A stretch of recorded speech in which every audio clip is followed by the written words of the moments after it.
Behind the mosque tomorrow at 7 p.m.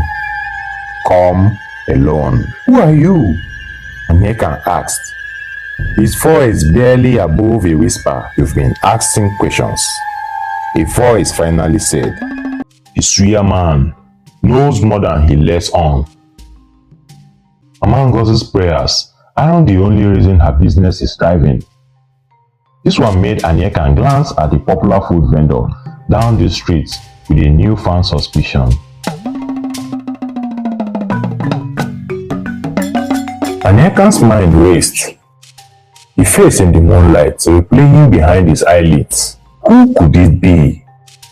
The voice, it was familiar, undeniably so. Yet his brain couldn't quite lock it down. It was like a half-remembered song, just out of reach. His thoughts drifted back to his village, a dusty path, and a familiar scent of wood smoke. Life there had been simpler, slower, but not without its own undercurrents. He remembered a particular incident from his teenage years, a time when youthful indiscretions had unforeseen consequences. He and Chidi, inseparable as always, had been caught up in the excitement surrounding the local elections. The campaigns were fierce, with passionate rallies and promises of a better future.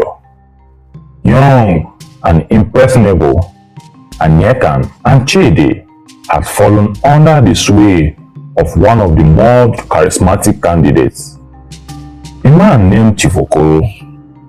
They eagerly volunteered to put up posters around the village, feeling like they were part of something very important. One night, fueled by youthful enthusiasm and perhaps a bit too much of palm wine, they had taken things a step further. Egged on by some of the older boys, they had targeted the campaign posters of Chief Okoro's main rival, defacing them with crude drawings and slogans. It had seemed like a harmless prank at the time, a bit of mischief to show their loyalty, but the fallout had been significant. The rival candidate, a respected elder in the community, had been deeply offended. Accusations flew here and there, and the village was divided.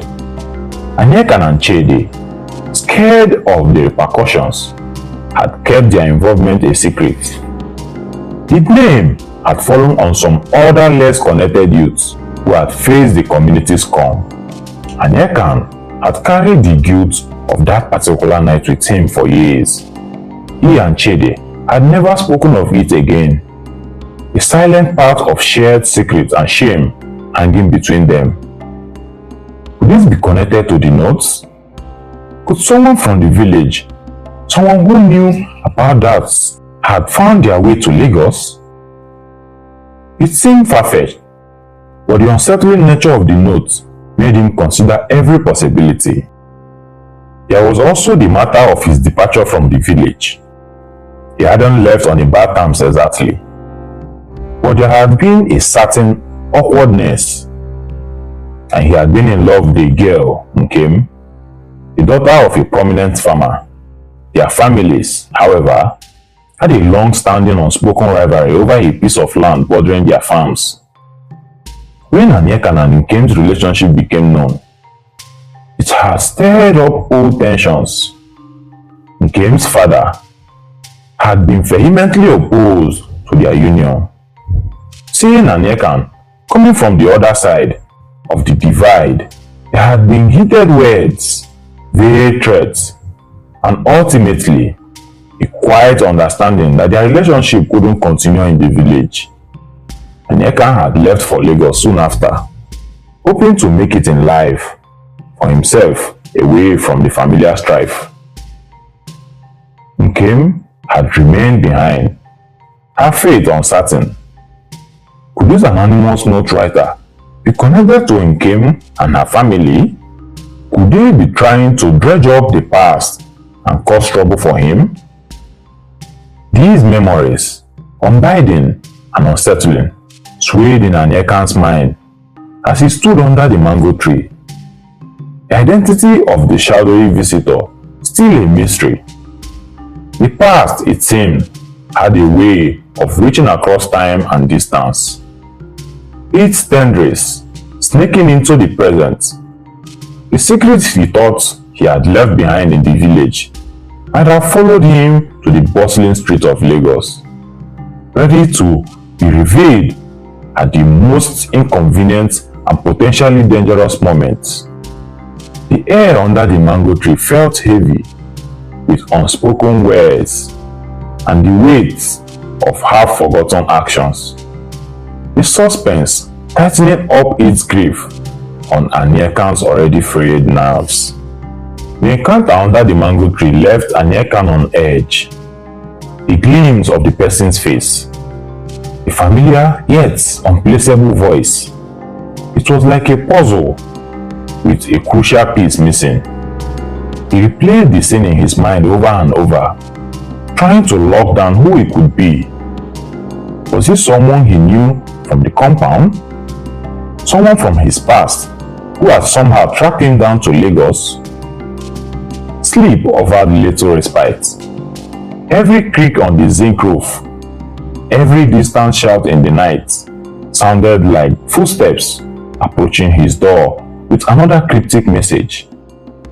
The next morning, the usual hustle and bustle of the compound felt different. Charged with a layer of suspicion, he looked at his neighbors. Their faces familiar, yet now potentially harboring hidden knowledge or even malicious content. He decided to start with the most recent and perhaps unsettling note, the one about the dent on his bike. He re-examined the small scrap on the frame. A minor imperfection. He had indeed acquired it in the crowded traffic jam, not from a pothole. Who could have seen that? He usually kept his bike locked securely. Could someone have been watching him on that day? Like how on earth would someone know such a detailed information about what happened on that highway far away from his neighborhood? His route as a dispatch rider took him all over Lagos. He tried to recall specific incidents that happened on that day. The cars around him, any faces that stood out. It was all a blur of yellow buses, kekes weaving through traffic, and countless anonymous faces. Lagos swallowed you whole in its vastness, yet here he was, feeling intensely scrutinized. He also pondered the note about Mama Ngozi. Her food store was always busy, a testament of her delicious jollof rice and pepper soup. The note hinted that her success wasn't solely due to divine intervention. What else could it be? And at the chop from that woman place did you? Which kind of wahala it is? Let it not be what I'm thinking of. Gossip in the compound always swayed around business dealings, despite of unfair advantages or secret partnerships. Anyekan had always tried to stay out of the compound's intricate web of rumors. But now he found himself listening more intently, trying to catch any stray comment about Mama Ngozi. He even found himself observing Chidi more closely. His friend seemed his usual jovial self, but Anyekan couldn't shake the memory of that flicker in his eyes when he had mentioned the note. Would Chidi somehow be involved? His thoughts stung, but the note themselves suggested someone with intimate knowledge of his life. Days turned into a tense waiting game. No more note appeared under his door. The silence was almost more unnerving than the cryptic messages. Had the note writer been satisfied with their little game? Or were they planning something bigger? Anyekan felt a growing need to take control of the situation. He couldn't just wait for more pieces of the puzzle to be handed to him. He decided to revisit the mango tree behind the mosque, the location of the planned meeting. Perhaps he could find some clue, some trace of his mysterious note writer. Under the cover of the late afternoon, when the area was usually quiet, Anyekan slept behind the mosque. The large mango tree stood sentinel, its leaves rustling softly in the gentle breeze. He scanned the ground around the base of the tree, looking for anything out of the ordinary. A discarded piece of paper, a dropped item. He noticed a small indentation in the sandy soil near the roots, as if someone had been standing there for a while. He also spotted something glinting faintly beneath the fallen mango leaf. He bent down and picked it up. It was a small smooth stone, a type he recognized from the riverbed near his village. It was an unusual thing to find so far from the river. In the heart of Lagos, a wave of homesickness washed over him, quickly followed by a jolt of realization. Could this be a deliberate clue? A connection to his past? He turned the stone over in his hands. Its coolness, a stark contrast to the humid air. It felt familiar, almost comforting in a strange way, but it also deepened the misery. Who could leave such a specific, seemingly insignificant object? As he stood there, clutching the stone, a sudden sound made him sway around.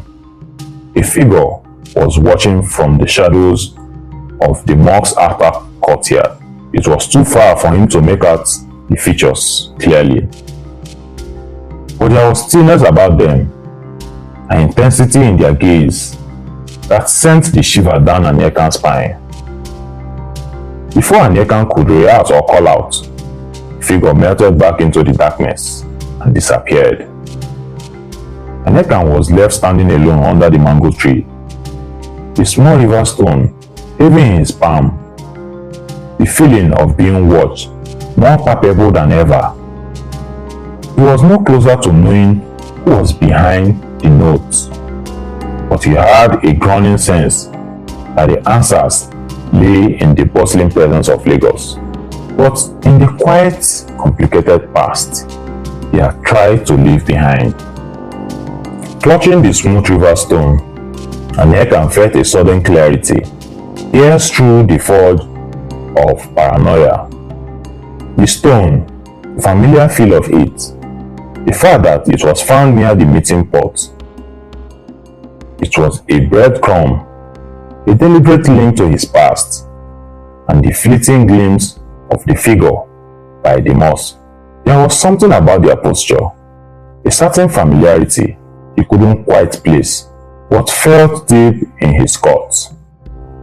His mind flashed back to Nkem, the girl from the village. The rivalry between their families had been deeply rooted, tied to the very land that bordered the river.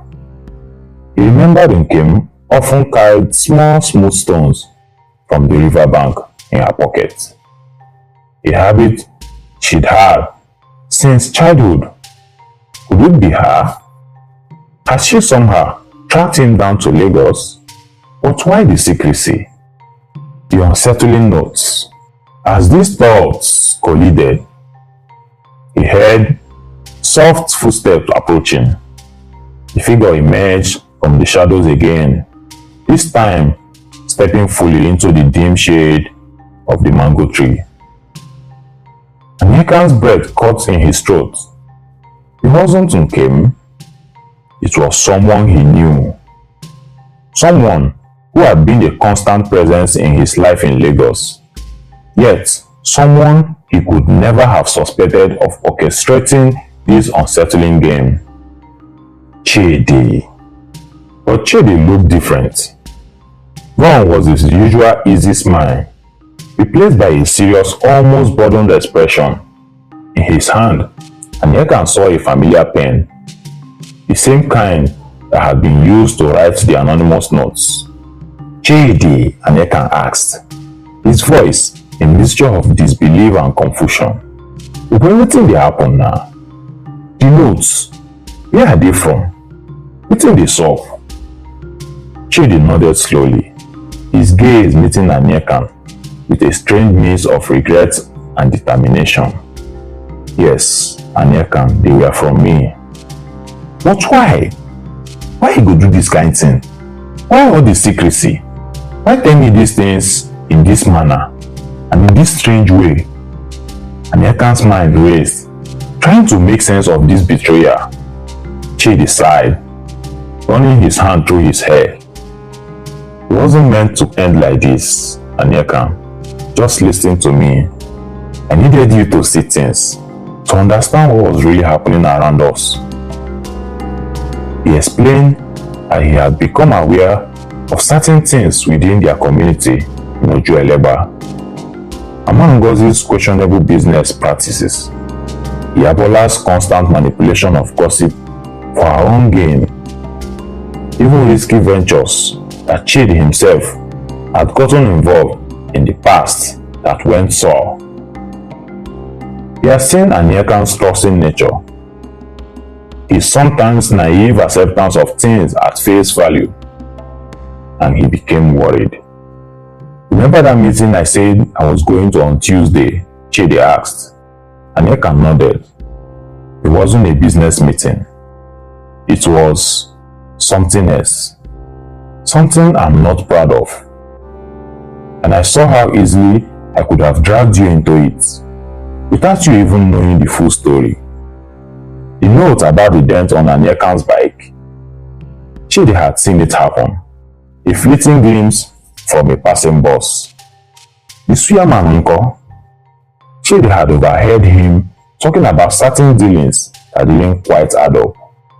Each note, Chidi explained, was a subtle nudge, a way to make Anyekan question the surface appearances of their life. To see the undercurrents he had been oblivious to, the meeting at the mango tree wasn't meant to be a confrontation orchestrated by a stranger, but a way for Chidi to finally talk to Anyekan openly, away from the praying ears of the compound. The river stone, Chidi had picked it up on a recent trip to the mainland, a small reminder of their shared past, a way to signal him that this wasn't some random act, but something deeply personal.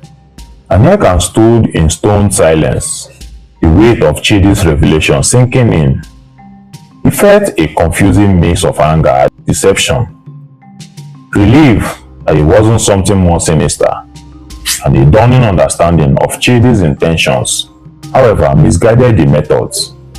But why not just talk to me, Chidi? Anyekan asked, his voice low. Chidi looked down, scuffing his shoes in the sand. I was scared, Anyekan. Scared of how you would react. Scared of what I might have told you about myself. This felt like a way to test the waters.